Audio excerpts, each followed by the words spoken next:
ਅਗਲੇ ਕਾਲਰ ਸਾਹਿਬ ਜੀ। ਹਾਂਜੀ, ਸਤਿ ਸ਼੍ਰੀ ਅਕਾਲ ਜੀ। ਸਤਿ ਸ਼੍ਰੀ ਅਕਾਲ ਭਾਜੀ। ਜੀ ਭਾਜੀ ਮੇਰਾ ਕੋਚਿੰਗ, ਮੈਂ ਆਪਣਾ ਪਿਛਲੇ ਸਾਲ ਕੰਪਨੀ 'ਚ ਕੰਮ ਕੀਤਾ ਸੀ ਤੇ ਮੈਨੂੰ ਉਹਨਾਂ ਨੇ ਨਾ ਕੰਪਨੀ ਨੇ 1099 ਭੇਜਿਆ ਜੀ, ਤੇ ਉਹ ਜ਼ਿਆਦਾ ਬਣਾ ਕੇ ਭੇਜਿਆ ਜਿੱਦਾਂ 92,000 ਦਾ, ਤੇ ਮੈਂ 60,000 ਦਾ ਕੰਮ ਕੀਤਾ। ਤੇ ਮੈਂ ਭਾਜੀ ਨੂੰ ਫੋਨ ਲਾਉਂਦਾ, ਉਹਨਾਂ ਨੂੰ ਕੋਈ ਫੋਨ ਨਹੀਂ ਚੱਕਦੇ, ਕੋਈ ਰਿਪਲਾਈ ਨਹੀਂ। ਤੇ ਮੈਨੂੰ ਕੀ ਕਰਨਾ ਚਾਹੀਦਾ ਭਾਜੀ? 30,000 ਦਾ ਭਾਜੀ, 30,000 ਦਾ ਜ਼ਿਆਦਾ। ਅੱਛਾ, ਕੰਮ ਤੁਸੀਂ ਘੱਟ ਕੀਤਾ ਤੇ ਉਹਨਾਂ ਨੇ ਜ਼ਿਆਦਾ 1099 ਘੱਲਤਾ। ਇਹ ਬਹੁਤ ਨਾਰਮਲ ਹੈਗੀਆਂ ਚੀਜ਼ਾਂ ਜਿਹੜੀਆਂ ਟੈਕਸ ਲਾਇਬਿਲਿਟੀ ਤੁਹਾਡੇ ਸਿਰ ਪਾਤੀ ਆ। ਹਾਂਜੀ, ਵੰਡ ਕੇ ਦੇ ਦਿੰਦੇ ਨਾ ਸਾਰਿਆਂ ਨੂੰ ਵੰਡ ਕੇ ਦਿੰਦੇ, ਤੁਸੀਂ ਦੋ ਥੋੜਾ ਥੋੜਾ। ਤੋ ਜੇ ਤੁਹਾਨੂੰ ਕਿਸੇ ਨੂੰ ਵੀ ਏਦਾਂ ਹੁੰਦਾ ਆ, ਤੁਹਾਨੂੰ ਵੱਧ ਜਿਹੜਾ 1099 ਮਿਲਦਾ ਆ, ਤੁਸੀਂ ਜਿੰਨਾ ਤੁਹਾਨੂੰ ਪੈਸਾ ਮਿਲਿਆ, ਤੁਹਾਡੇ ਕੋਲ ਪ੍ਰੂਫ ਹੈਗਾ ਤੁਹਾਨੂੰ ਕਿੰਨਾ ਪੈਸਾ ਮਿਲਿਆ, ਤੁਸੀਂ ਓਨੇ ਦਾ ਆਪਣਾ ਟੈਕਸ ਭਰੋ, ਆਪਣਾ ਸਟੈਂਡਰਡ ਫੀ ਓਨੇ ਦੀ ਕਰੋ, ਆਪਣੀ ਰਿਪੋਰਟਿੰਗ ਓਨੇ ਦੀ ਕਰੋ ਐਂਡ ਜੈਨੂਇਨ ਰਹੋ। ਤੇ ਬਾਕੀ ਜਿਹੜਾ ਹੈਗਾ ਉਹਨਾਂ ਨੂੰ ਨੋਟੀਫਾਈ ਕਰ ਸਕਦੇ ਆ ਕਿ ਬਈ ਅਸੀਂ ਇੰਨੇ ਦਾ ਟੈਕਸ ਭਰਿਆ ਹੈਗਾ, ਦਿਸ ਵਾਜ਼ ਰੋਂਗ, ਕੰਟੈਸਟ ਕਰ ਸਕਦੇ, ਉਹਨਾਂ ਨੂੰ ਭੇਜ ਸਕਦੇ ਵਾਪਸ ਵੀ ਆਹ ਰੋਂਗ ਹੈ ਤੁਹਾਡਾ। ਉਹਦੇ ਚਿੱਠੀ ਪੱਤਰ ਦਾ ਆਪਣਾ ਸਾਰਾ ਜਿਹੜਾ ਹਿਸਾਬ ਕਿਤਾਬ ਰੱਖੋ, ਆਪਣੀ ਈਮੇਲ ਦਾ ਹਿਸਾਬ ਕਿਤਾਬ ਰੱਖੋ, ਤੇ ਆਪਣਾ ਜਿਹੜਾ ਟੈਕਸ ਬਣਦਾ ਹੈਗਾ ਉਹ ਪੇ ਕਰੋ। ਹਾਂ, ਚਿੱਠੀ ਪਾਓ। ਵੈਸੇ ਇਹ ਰਮਨ ਜੀ ਹੈ ਤਾਂ ਰੋਂਗ। ਹੁਣ ਤੁਸੀਂ ਦੇਖੋ ਵੀ ਕਿਤੇ ਆਡਿਟ ਹੋਣ ਦਾ ਚਾਂਸ ਵੀ ਫਰਾਡ ਆ ਹਰਜੋਤ ਜੀ। ਜਦੋਂ IRS ਦੇ ਕੋਲ 10 ਜਿਹੜਾ 99 ਪਹੁੰਚਣਾ ਹੈ, ਉਹ ਡਿਫਰੈਂਟ ਅਮਾਊਂਟ ਹੋਣਾ, ਜਦੋਂ ਟੈਕਸ ਫਾਈਲ ਹੋਣਾ ਡਿਫਰੈਂਟ ਹੋਣਾ। ਜੇ ਕਿਤੇ ਮੈਚ ਕਰ ਗਿਆ ਹਨਾ, ਉਹ ਵਿਚਾਰਾ ਗਰੀਬ ਬੰਦਾ ਤਾਂ ਮਾਰਿਆ ਜਾਊਗਾ ਨਾ, ਤੇ ਉਹਨੂੰ ਹਾਇਰ ਕਰਨਾ ਪਊਗਾ CPA ਹਨਾ, ਜੇ ਕਿਤੇ IRS ਨੇ ਆਡਿਟ ਕਰ ਲਿਆ। ਪਰ ਇਹ ਪਹਿਲੀ ਵਾਰੀ ਨਹੀਂ, ਬਹੁਤ ਵਾਰ ਅਸੀਂ ਇਹ ਕੰਪਲੇਨ ਸੁਣੀ ਆ ਪਿਛਲੇ ਸਾਲਾਂ 'ਚ ਹਨਾ। ਇਹ ਬਹੁਤ ਜ਼ਿਆਦਾ ਆ ਭਾਜੀ, 10-15,000 ਤੇ ਐਵੇਂ ਵਧਾ ਦਿੰਦੇ ਆ, ਤੇ ਬੰਦਾ ਕੋਈ ਉਹਨਾਂ ਸੋਚਦਾ ਹੀ ਨਹੀਂ ਮੁੜ ਕੇ ਵੀ ਚੱਲ ਕੋਈ ਨਹੀਂ ਯਾਰ, ਜਿੱਥੇ ਇੰਨਾ ਭਰਨਾ ਉਹਨਾਂ ਭਰਤਾ, ਉਹ ਕੱਢ ਦਿੰਦੇ ਆ, ਲੋਕੀ ਕਰੀ ਜਾਂਦੇ ਆ।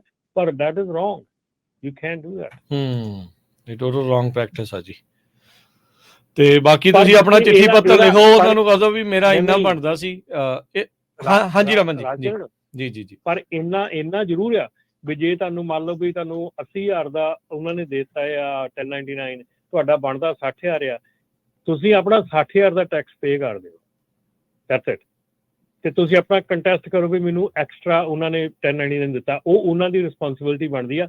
ਤੁਸੀਂ ਕੱਲ ਨੂੰ ਇਹ ਨਹੀਂ ਕਹਿ ਸਕਦੇ, ਇਹ ਨਹੀਂ ਕਰਨਾ ਵੀ ਮੈਨੂੰ 80,000 ਦਾ ਦਿੱਤਾ ਹੈ ਤੇ ਮੈਂ 60,000 ਦਾ ਵੀ ਟੈਕਸ ਨਹੀਂ ਭਰਦਾ, ਕਿਉਂਕਿ ਜਿੰਨੇ ਤੇ ਠੀਕ ਨਹੀਂ ਹੁੰਦਾ। ਜਿੰਨੇ ਦਾ ਕੀਤਾ ਉਹਨੇ ਦਾ ਭਰ ਦਿਓ, ਜਿੰਨੇ ਦਾ ਕੀਤਾ ਉਹਨੇ ਦਾ ਆਪਣਾ ਟੈਕਸ ਭਰ ਦਿਓ। ਬਾਕੀ ਜਿਹੜੀ ਉਹ ਕੰਟੈਸਟ ਕਰ ਦਿਓ, ਬਾਕੀ ਨੂੰ ਦੱਸ ਦਿਓ ਭਾਈ ਮੇਰਾ ਇੰਨਾ ਬਣਦਾ ਸੀ, ਮੈਂ ਇੰਨਾ ਟੈਕਸ ਦੇਤਾ। ਡਾਕੂਮੈਂਟੇਸ਼ਨ ਤਾਂ ਹੁੰਦੀ ਹੋਈ ਆ ਵੀ ਆਹ ਲੋਡ ਆਏ ਸੀਗੇ ਇੰਨੇ ਦੇ, ਉਹ ਸਾਰਾ ਕੁਝ ਤੁਹਾਡੇ ਕੋਲ ਹੈਗਾ ਹੀ ਆ ਸਬੂਤ। ਨਹੀਂ ਦੇਖੋ, ਜੇ ਕੋਈ 80,000 ਦਾ ਤੁਹਾਨੂੰ 1099 ਦਿੰਦਾ ਤੇ ਉਹ ਤੁਸੀਂ ਕੰਮ 60,000 ਦਾ ਕੀਤਾ, ਤੇ ਇਹਦਾ ਮਤਲਬ ਵੀ ਜੇ ਕੱਲ ਨੂੰ ਤੁਸੀਂ ਕੋਰਟ ਦੇ ਵਿੱਚ ਵਕੀਲ ਲੈ ਕੇ ਚਲੇ ਜਾਓ, ਭਾਈ ਦੇ ਮੇਰੇ 20,000 ਜਿਹੜੇ ਉੱਤੇ ਮੈਨੂੰ ਤੂੰ ਦੱਸਿਆ ਵੀ ਮੈਂ ਦਿੱਤੇ, ਮੈਨੂੰ 20,000 ਤਾਂ ਦੇ, ਮੈਂ ਟੈਕਸ ਭਰ ਦੂੰਗਾ। ਮੈਨੂੰ ਤਾਂ ਮਿਲੇ ਨਹੀਂ, ਪੈਸੇ ਤਾਂ ਮੈਨੂੰ ਮਿਲੇ ਨਹੀਂ, ਟੈਕਸ ਤੂੰ ਮੈਨੂੰ ਕਹਿੰਦਾ ਭਰ ਦੇ, ਪੈਸੇ ਦੇ ਮੈਂ ਟੈਕਸ ਭਰ ਦੂੰਗਾ ਆਪੇ, ਕੋਈ ਨਹੀਂ। ਸਹੀ। ਗੁਰਪ੍ਰੀਤ। ਹਾਂਜੀ ਭਾਈ, ਸਤਿ ਸ਼੍ਰੀ ਅਕਾਲ ਜੀ। ਭਾਜੀ ਆਪਣੇ ਜਿੱਦਾਂ ਅੱਗੇ ਭਾਈ ਕਹਿ ਰਹੇ ਸੀ ਕੋਮਰਬਿਲਿਟੀ ਕੈਨੇਡਾ ਦੇ ਫਸ ਗਏ, ਪਰ ਭਾਜੀ ਲੋੜ ਤਾਂ ਯਾਰ ਬ੍ਰੋਕਰ ਦੇ ਜਾਣਾ ਕੰਪਨੀਆਂ ਨੂੰ। ਜਦੋਂ ਬ੍ਰੋਕਰ ਨੂੰ ਆਪਾਂ MC ਨੰਬਰ ਦਿੰਦੇ ਹਾਂ, ਉਹਦੇ ਕੋਲ ਸਾਰਾ ਸਿਸਟਮ ਫੋਲ ਓਵਰ ਹੋ ਜਾਂਦਾ, ਕੰਪਨੀ ਕਿੱਥੇ ਦੀ ਹੈ, ਕਿੱਥੋਂ ਬਿਲੋਂਗ ਕਰਦੀ ਆ।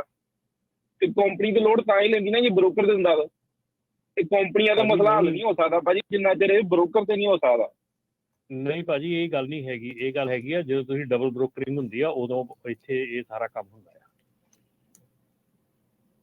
ਇਹ ਡਬਲ ਬ੍ਰੋਕਰਿੰਗ ਉਹ ਤਾਂ ਭਾਜੀ ਇਹ ਕਦੋਂ ਦੀ ਰੋਕਣ ਦੀ ਫਿਰਦੇ ਆ, ਉਹ ਤਾਂ ਰੁਕੀ ਨਹੀਂ ਹੁੰਦੀ ਇਹਨਾਂ ਕੋਲ।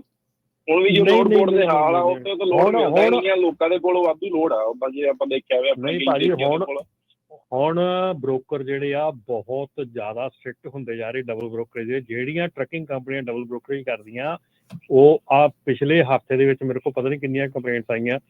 ਉਹ ਜਿਹੜੀਆਂ ਕੈਰੀਅਰ 411 ਆ, ਇੱਕ ਹੁਣ ਹਾਈਵੇ ਕੋਈ ਐਪ ਆਈ ਆ, ਹਾਈਵੇ ਐਪ ਇੰਕ। ਹਾਂਜੀ, ਉਹਦੇ ਥਰੂ ਭਾਜੀ ਜਾਣਾ ਪੈਂਦਾ, ਫੇਸ ਟਾਈਮ ਲਾਜ਼ਮੀ ਕਰਨਾ ਪੈਂਦਾ ਉਹਦਾ। ਹਾਂਜੀ, ਸੋ ਉਹ ਜਿਹੜੀ ਚੀਜ਼ ਹੈ ਨਾ, ਉਹ ਹੁਣ ਤੁਹਾਨੂੰ ਉੱਥੇ ਰਿਪੋਰਟਿੰਗ ਹੋਈ ਜਾ ਰਹੀ ਆ। ਰਿਪੋਰਟਿੰਗ ਹੋਣ ਦਾ ਮਤਲਬ ਇਹ ਆ ਕਿ ਤੁਹਾਨੂੰ ਜਿਹੜਾ ਆ ਆਲਮੋਸਟ ਕ੍ਰਿਪਲ ਕੀਤਾ ਜਾ ਰਿਹਾ ਜੇ ਕੋਈ ਬੰਦਾ ਡਬਲ ਬ੍ਰੋਕਰੇਜ ਕਰਦਾ। ਡਬਲ ਬ੍ਰੋਕਰੇਜ ਦਾ ਇੱਕ ਵਾਰੀ ਤਾਂ ਠੱਪਾ ਲੱਗ ਗਿਆ, ਤੁਹਾਨੂੰ ਕਿਸੇ ਬ੍ਰੋਕਰ ਨੇ ਲੋਨ ਨਹੀਂ ਦੇਣਾ ਹੈਗਾ, ਨੋ ਮੈਟਰ ਵਾਟ।